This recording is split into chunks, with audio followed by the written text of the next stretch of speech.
Hello and welcome back to the podcast, bros. As always, it's me, Avisra Sumargi, and joining me today is... Gaurav Khanal. And that seems to be the trend nowadays because Ashol is gone missing.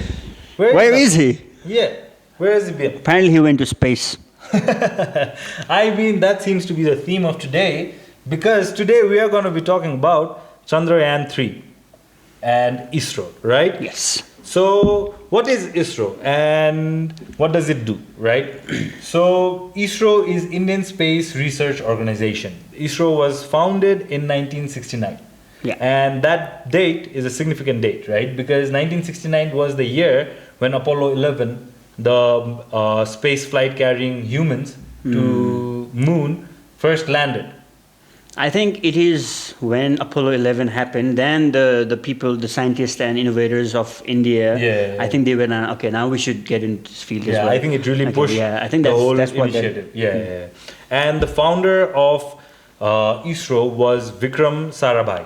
Vikram Sarabhai, also a very prominent name in Indian scientific history, because he is the father of Indian space research and all that, but he was also a very prominent member in helping establish the nuclear research program, which eventually led to the development of nuclear weapons for India. I think he was a very, I think he was the right person at the time.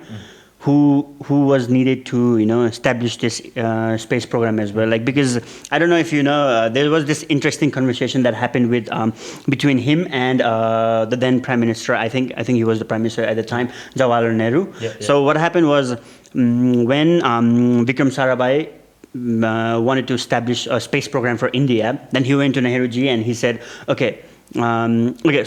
he came up with an idea to establish a space project. So then Jawaharlal Nehru, he said that India is a poor country with lots of social problems and all, and we cannot afford a space program.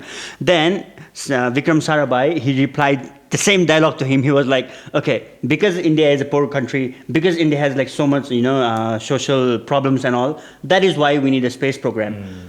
So this is what shows the motto of ISRO is to compete with the best. I think we'll come back to this point more, and we'll expand on the why such a poor country needs to spend in space missions and all that, right? But once ISRO was set up, they did multiple different expeditions and explorations of space with other affiliated space agencies like NASA and all these other different like the European space companies and all that and all, right?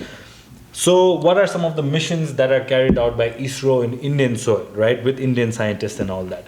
So some of the very significant ones are the Chandrayaan mission, right? And then we have seen Chandrayaan 1, 2, 3. So Chandrayaan 1 was first launched in 2008, right? And back then Chandrayaan 1's mission, and we'll get into this as well, Gaurav will get into more details about this, but it was to basically explore the moon.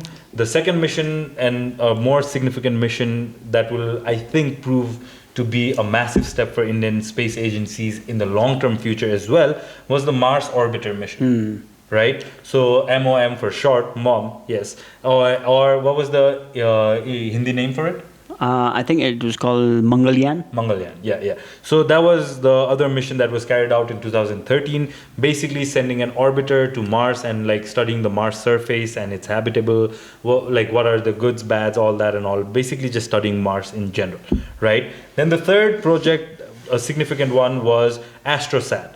AstroSat was launched in 2015 September, right? And the mission of AstroSat was to study space, deep space and all this and all, and study space in multiple different viewing media, right? So for example, ultraviolet rays, and then also X-rays, both soft and hard and all that. So just get a base knowledge about space, understand what's going on in the solar system and universe in general.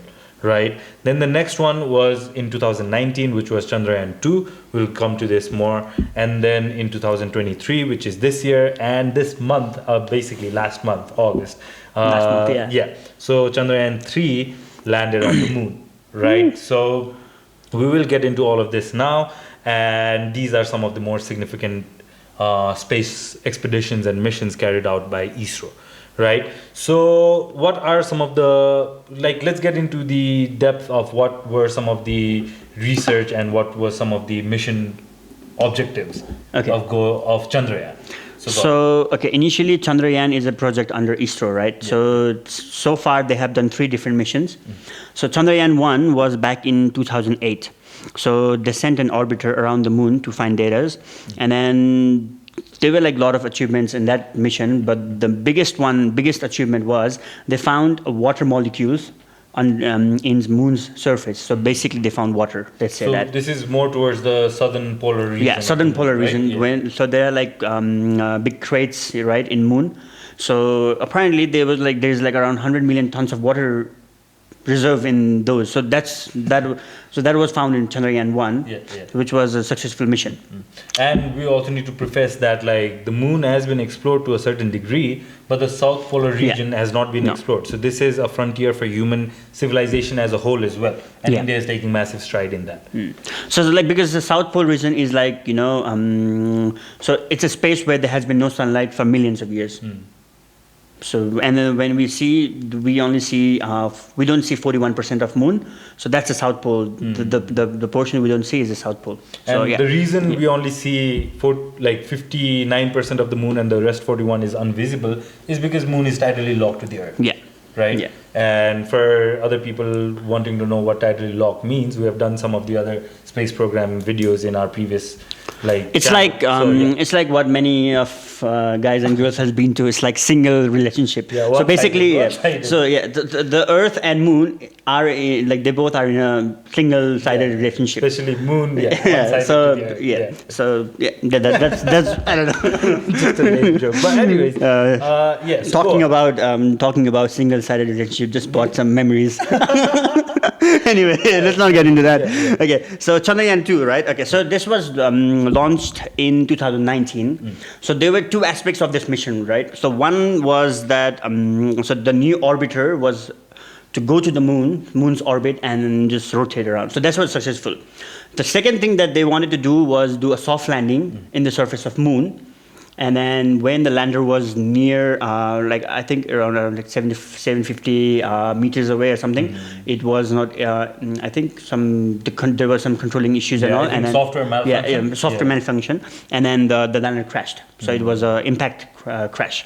So it was basically the second phase was unsuccessful.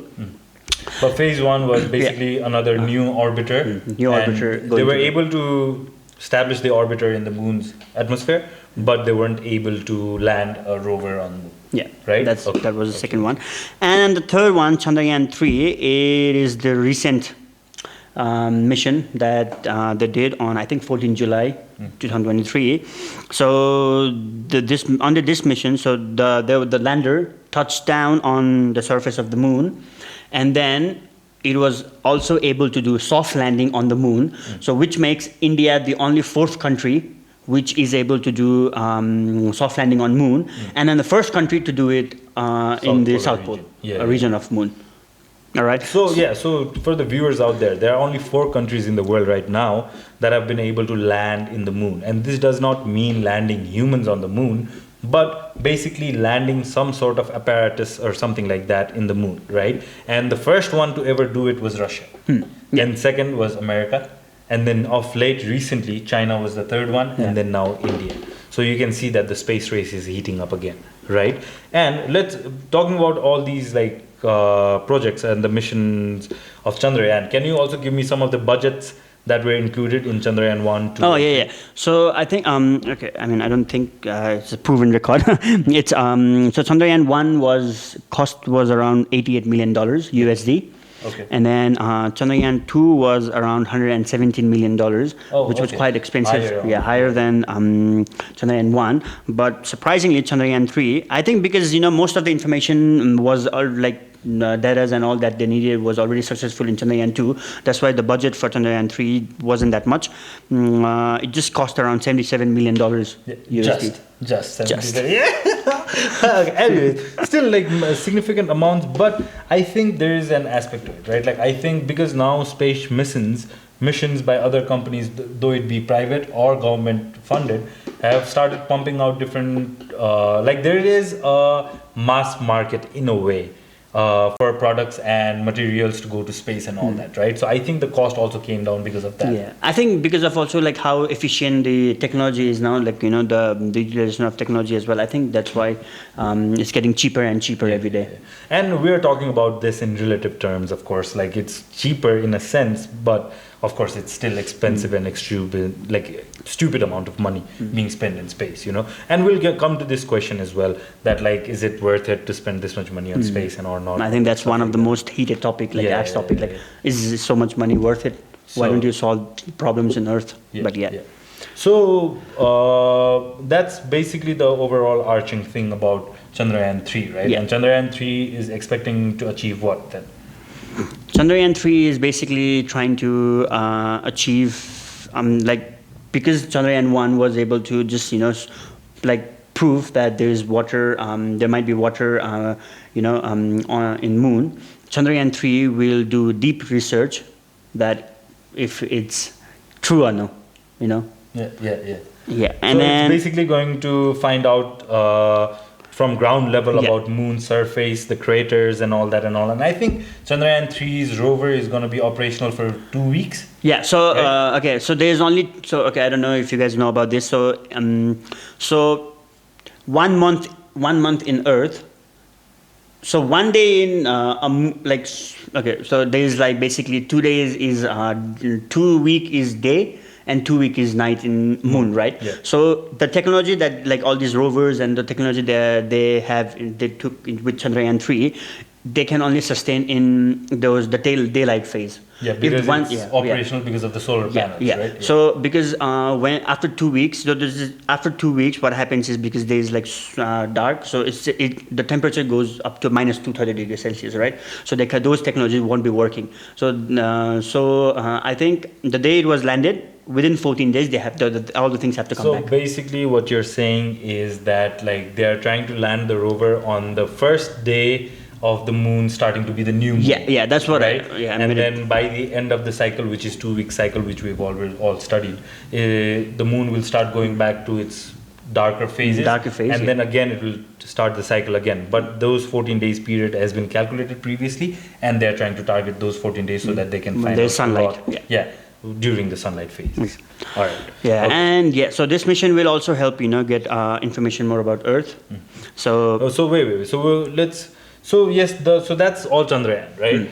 But we also know that when they were doing the Chandrayaan project or all these other different Mars orbiter project and then the Astrosat and all that and all, there were questions being asked of Indian governance, and Indian people were very vocal about the fact that India being a small not in terms of land size, but they were talking about more economically back then. And why a poor country like India with so many people still starving and unfed and all that and all is putting so much money of the taxpayers into going to space, right? So this was a very significant question, right? And some of the reasons, I think we will get into it now, right? And so let's start from the very top then, right?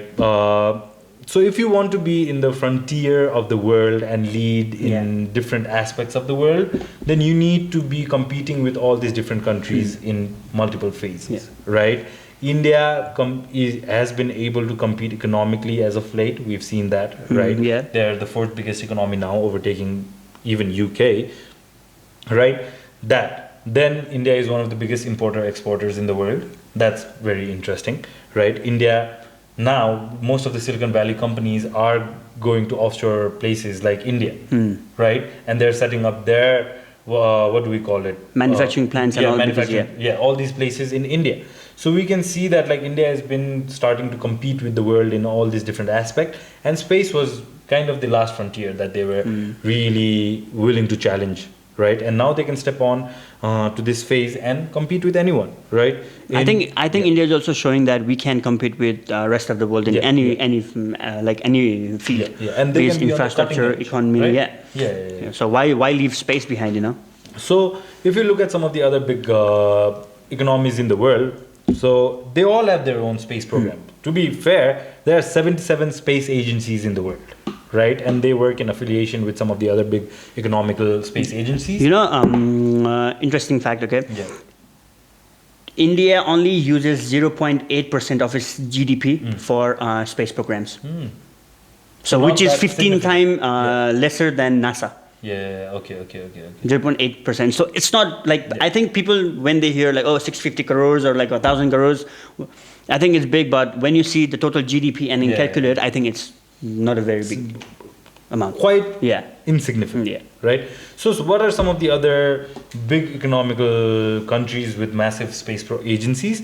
So of course everyone knows NASA, right? It's an American one. So then there is the Roscosmos, which is the Russian one, CNSA, which is from China, right? ESA, which is the European States Space Agency, which has 23 countries from Europe like joined in. Joined, wow. Yeah. So you can see, we can say that like these are the big ones, but the ESA has 23 countries. 23 countries. Right? So like there must be something significant that like 23 of the Europeans' biggest economies are willing to participate in the space program, right? And then of course there is JAXA, which is the JAXA, that's how I'm calling it, but I might be butchering the name. It's from Japan, right? And then of course ISRO. So these are like some of the more significant ones. There's also one from Canada, which works generally in tandem with America and all that and all. But that's basically it. And coming back to the question, why a poor country like India is spending so much in the space program, right? Like, so let's go through some of the other aspects of it, right? Like, yes, one is economical competition with other countries and all that, being in the cutting edge and all. There is revenues to be made if you go to space, right? So for example, all these different countries in the world wants their satellite to be there, right? And previously, especially at the forefront of like when we go back right after World War II and Cold War was starting between America and all, space race was a huge thing.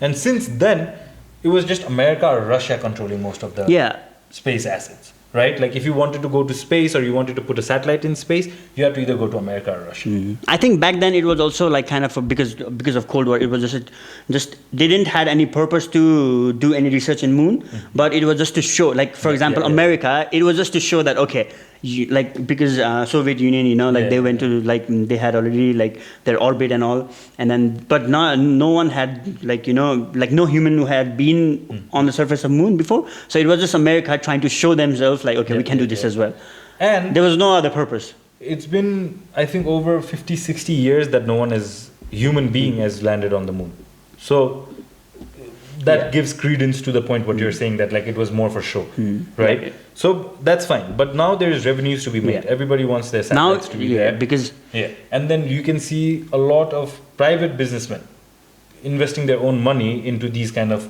programs, right? Like Blue Origin, right? And Virgin something. Yeah, so Virgin, even Richard Branson is trying to get in on the act. Elon Musk trying to take over Mars, So we are seeing all these different. Also, because space industry is growing. Like now, it's a $13 billion industry, and it is predicted to be like $23 or $24 billion industry within the next 5 years.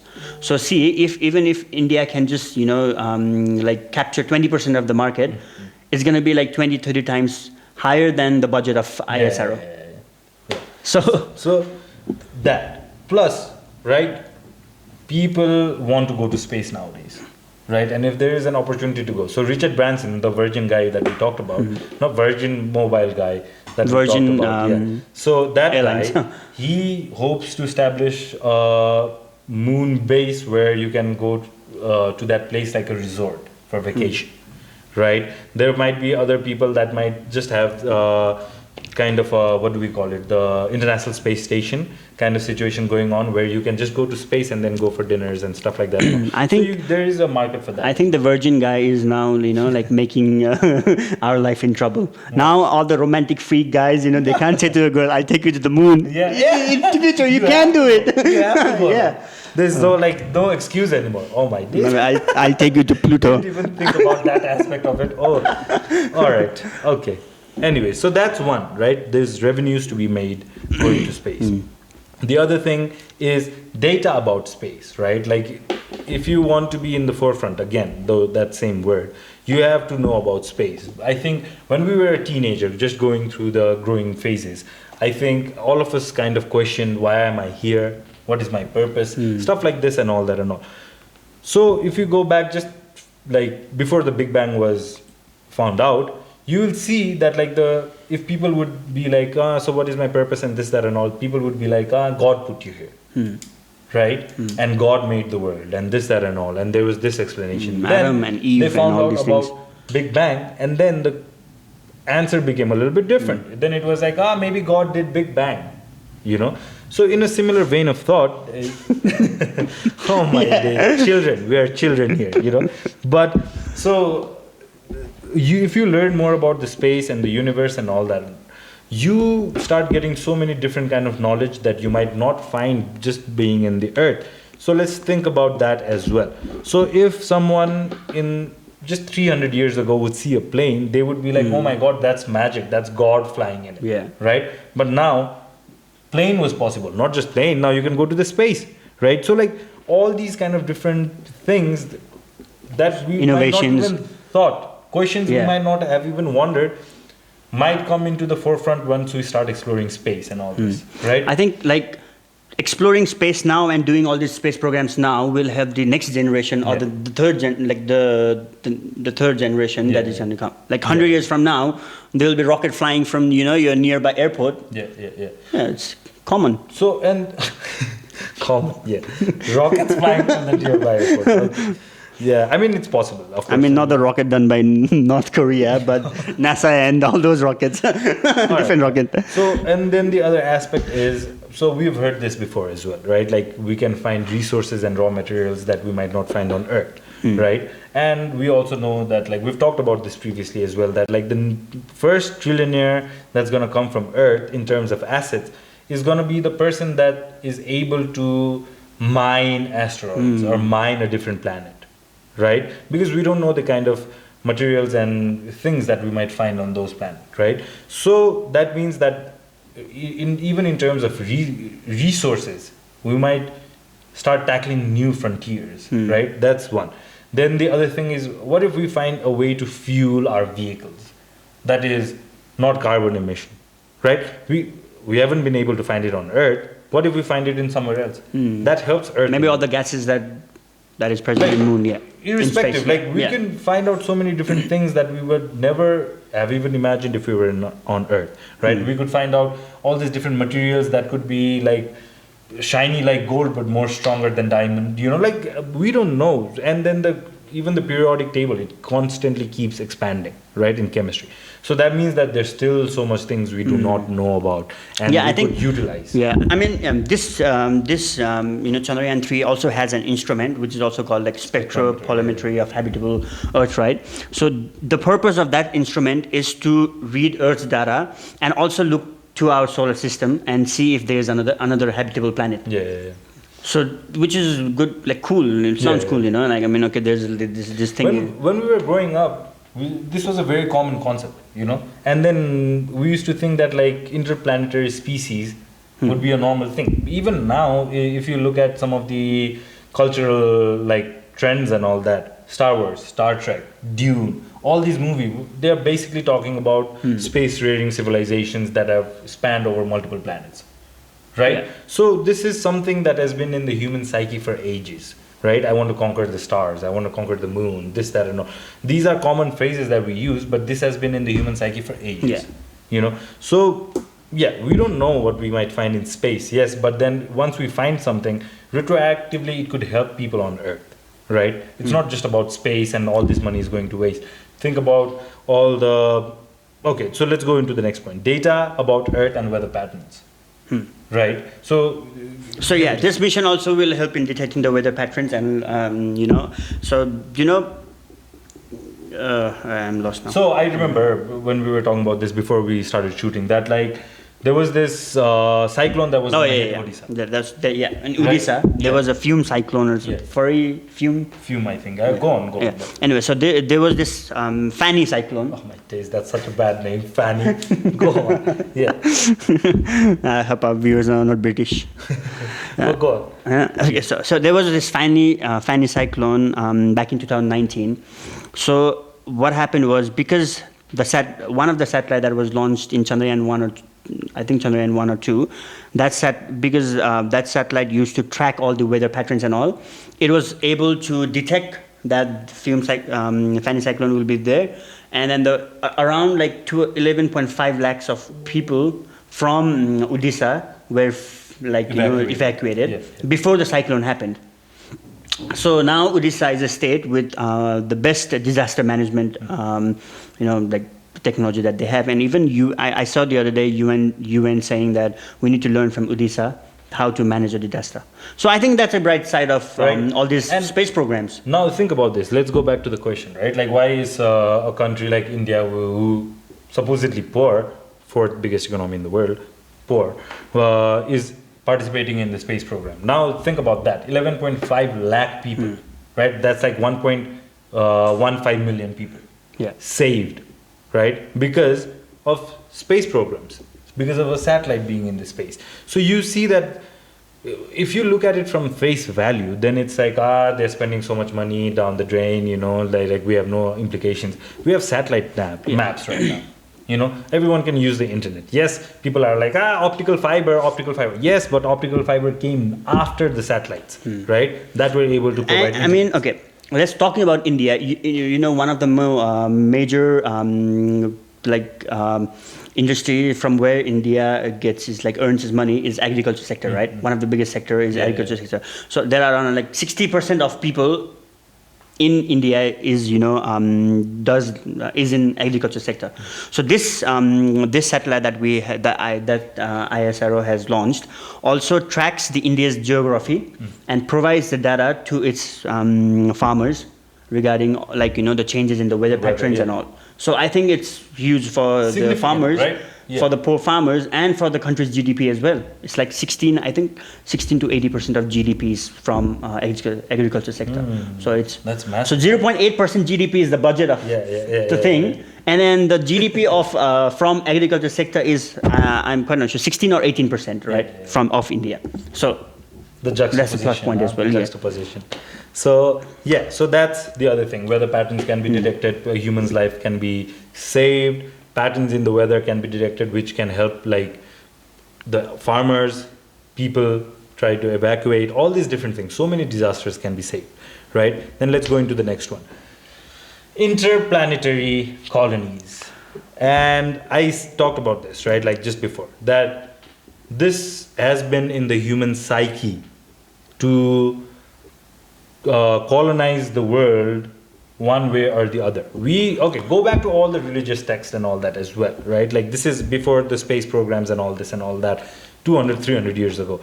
There were stories even in the religious texts of people trying to overtake the gods.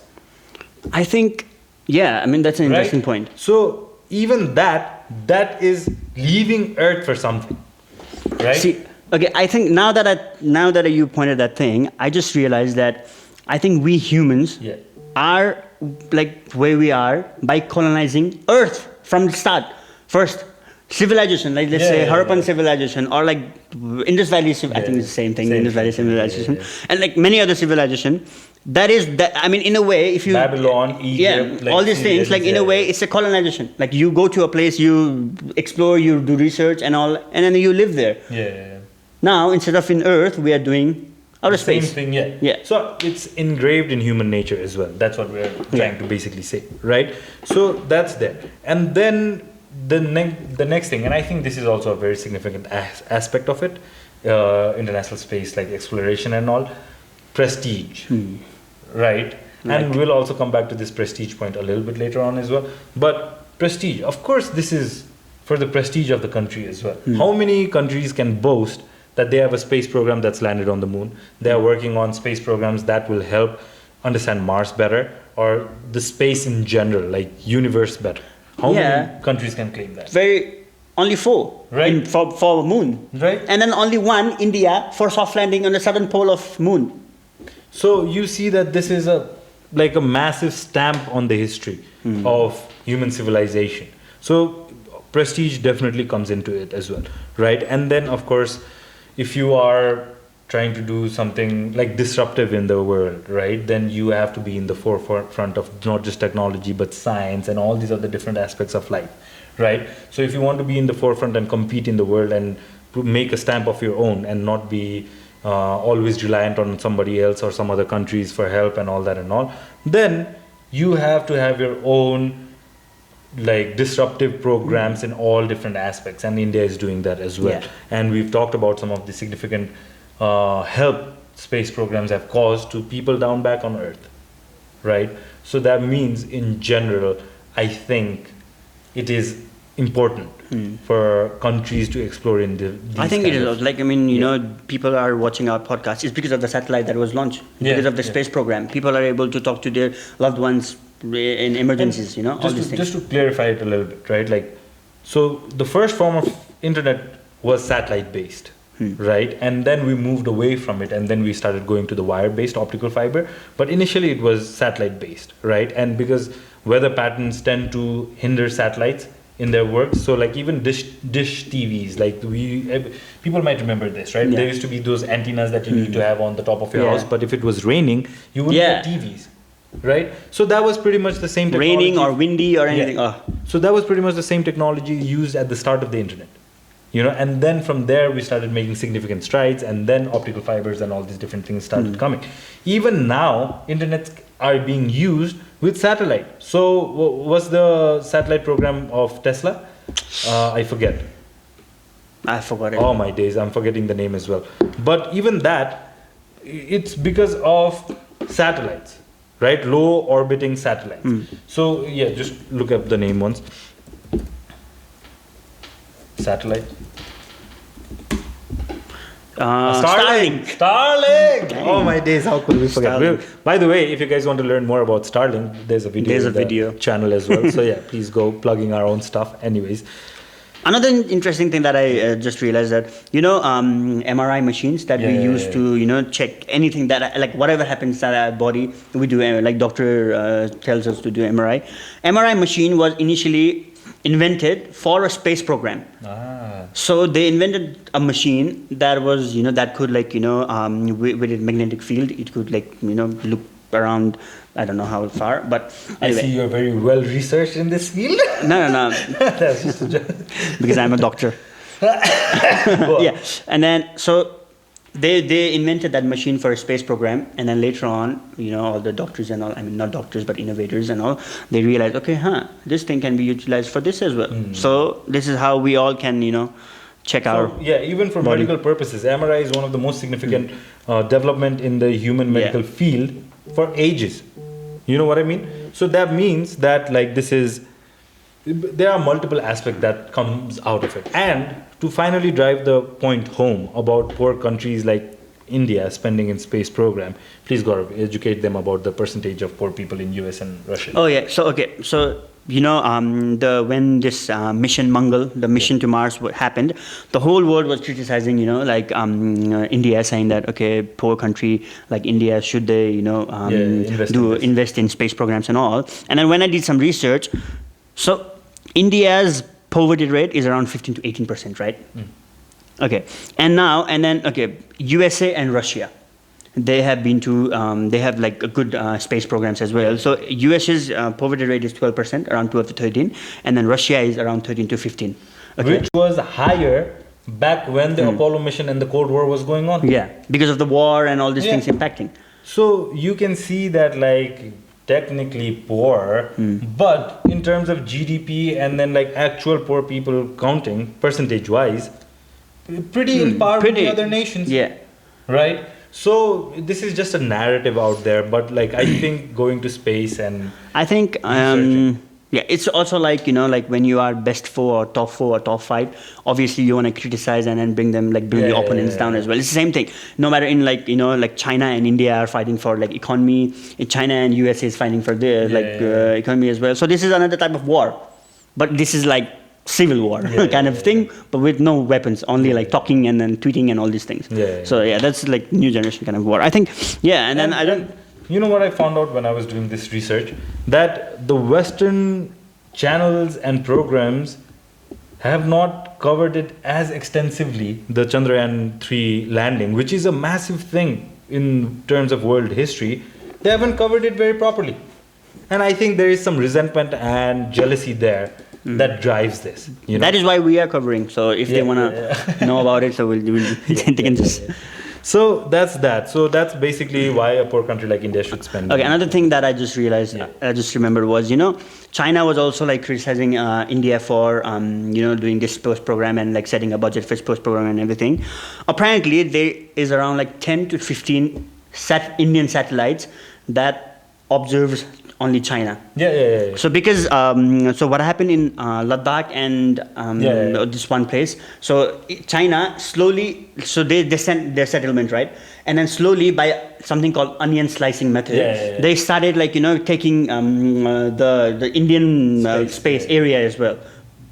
So now these satellites that they are observing China, they send a signal to the defense Indian defense sector, and then whatever they have to do. I mean, that's basically what all the big nations also do, right? Like, that is like the space program and all these good things that we talked about and we gave examples of. That is like the front face of it, but behind the thin veil, the overarching thing is people are trying to be dominant, right? And people are trying to figure out about other countries and all that and all. So it definitely helps in terms of war aspect or like figuring out details and all that. You know what? During the Cold War, right? Like this has led me to a different thought process. So during the Cold War, because satellite was so prominent in the world, what Russia did to kind of fool Americans was they would have blow up tanks. Right, like so you could blow air into it and it would look like a massive tank. And it would look like like a lot of houses and all that, but it was all blow up, right? And they would place it all over the place in Russia. And then the American satellite would pick that up and they would be like, oh my God, look at Russia's manpower and look at Russia's like weaponries and all that, right? Because they were spying through the satellite. But like, so you see that like, it is... of course, there are all these good aspects to it, but there are, of course, the other aspect where people are trying, or countries are trying to dominate. Plus, I don't think like us normal people would ever understand like what is this? All these satellites are really being used for. Like we just say space program, we just hear about moon landing, Mars landing, and then there's like hotels, and that's just for us, for like normal people. But like all those working in it, and then defense, and under like big. The programs being done under them, I think it's very like dodgy as well, some kind of way. But let's not get into that. Every once in a while you get a whistleblower that will expose something like that, right? Like which is so significant, and you're like oh God damn, that's what they were being used for as well, and you're just like taken aback, and then you move on with your normal life. You know what? So it's weird, but okay, that's pretty much, I hope that settled the question about why poor countries. But I think in a way, India is not that poor as well. So I think having, like good space program for India I think it's good. Okay. It's good. Okay. So now let's go to the next question then. And this was a question that I posed on my own, right? Like this wasn't someone from the reporting team or something like that. But my question was is it finally time that we can say that India has stepped out of their previous, like from the shadow of the recent past of the British colonialism, right? And now are they going back to their previous glories, which we have known about the Mughal Empire and before going back to Chandragupta and all this, like Indus Valley civilization and all that. Are they reclaiming that glory again? What do you think? Yeah, I think, in a way they are, because as you mentioned earlier, like Europe, like let's say, I think Britain was there in that agency as well, right? So there are 23 European countries at once, but still they haven't been so successful than ISRO. In terms of space, if we are competing with space war, I think that as well. And even economy-wise, like India is doing, I think it's number 4 now. And then the other day I saw this report saying that by 2050, India will be number 1 economy in terms of economy. And then the population is going to be like, obviously they are the most populated country in the world as well. Plus, like every surprising thing, every month around 10 million, like India's population is increasing by 10 million. And you can see the other significant aspect of, if you talk about economy and population, is that the 18 to 34 age range people in the world, the highest number of people is boasted by India as well. So that means they'll have a workforce for the next 30 to 40 years. Not just that, even the younger side of the population, right? Like 0 to 18, that is also on a significantly higher end on India. Right? So that means not just for the next 30 to 40 years, but even longer after that, right? Like 80 to 100 years, India is going to be covered in terms of manpower and labor force, right? So you can see that like India is I think primarily put into a place where I think it's going to be such a significant aspect for the rest of the like century and millennium to come, right? That's one. The other thing I'd like to say is, and this is just in terms of competitiveness and funny and hilarious and all that, but the country India took over to become the fourth biggest economy in the world was UK, right? So that is like taking a step in front of the UK, right? UK, especially after the Queen's death, I think they're kind of... I think, they haven't been really UK. Yeah, so they have kind of shrunken, you know, and even the Commonwealth, a lot of countries are like questioning whether they want to be in the Commonwealth, you know, and then like they got out of the European Union as I think well. it was also because of, I think till the time when the Queen was there, I think there was kind of like, what do you call it? A reputation, like kind of respect as well for that, for the crown. Yeah. But now I don't think, like people are much interested. So, and they so don't all want these questions coming in, right? Like, do we want to be in the Commonwealth? Do we want to do this with UK, this, that, and all? They're not in the European Union as well. Their economy is significantly like struggled. We have seen that like there's tons of strikes going on in the UK and all that and all. Plus, UK was like criticizing India for its space endeavors, and then like Chandrayaan 3's like landing and all that and all, which was hilarious. So you can see that like now I feel like... I think, Oh, and by the way, India just signed a massive deal with Saudi Arabia to buy oil from Saudi, but in Indian currency. So that's a massive kick to America as well, because generally the globalization aspect was American dollars. That's what was being used, right? To prop up not just America, but then like it was like a universal currency that could be used anywhere, right? But now India is making stride in making sure that it's not just the dollar that's prominent in the world, but it's even the Indian rupees, right? I think with this BRICS that came along recently, I think, are they trading with Indian currency as well? I'm not sure about that one, but like the Saudi Arabia deal, I'm certain that like it's being done in the Indian currency. So you can see that like not only is India stepping up in terms of like being on the front end of everything, but also in terms of competing like outright, right? Like before people would challenge America in subtle ways, but India is challenging them outright. I mean, one of the thing, I think because of political instability as well, I think India is doing good now. And okay, let's not get into the political aspect of it, but like it is what it is. But okay, so that's, I think India is kind of regaining its past glories again. And I think it's going to be fun to see where it goes.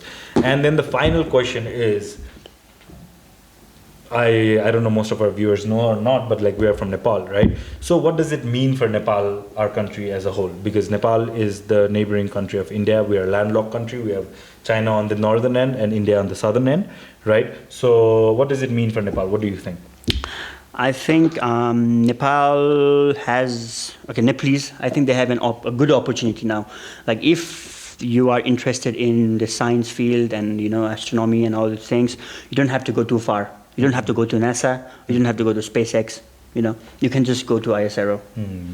Or even like now, because ISRO is doing so good, probably the quality of education in science will be definitely better in India than it is now, in the coming generation, in the coming days. So now the next generation of Nepalese people who are interested in science and all this technology and going to space and everything, I think they can get a good education. Just they don't have to go too far, just neighboring country. So, if you wanted to go to America, right, you have to go through multiple clearing processes, right? Like you have to, first and foremost, you have to be educated, right? If you wanted to work in NASA, you had to be qualified, one.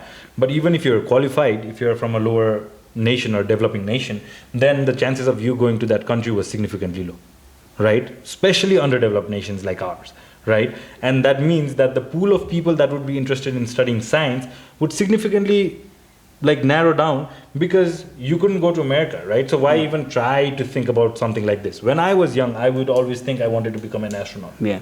But then the more I was growing up, I found out that like it doesn't seem to be a viable career option if you're in Nepal, right? So for me, then it was like, okay, let's do business and all that. And all. So you can see that so many dreams and hopes were like crushed. But now, for Nepalese people to travel to India, we don't need a passport. We can we just don't go need through a anything. driving license or like all these other different, just government officially certified ID. IDs, right? So that means that a Nepalese guy who is interested in space, or a Nepalese gal who is interested in space, or like all these different aspects of space, aerodynamics, engineering, and all that, they can now still live their dream, and they don't have to travel too far. They can just go to India and then like work at the cutting edge of frontiers of space, right? Whether it be like engineering, or whether it be scientific research, or whether it being astronauts and all that and all. So I think that is very amazing for Nepal as well, because what would be the trickle down effect of it? That there will be really well educated scientists present in Nepal who can help the country as well as a whole, right? I did see some posts and articles regarding some, like interested like Nepalese. They were like trying to build satellites and all, and then I think some did. Yeah. But now they have a platform where they can like showcase their skills, Yeah. and then like learn better as well. Yeah.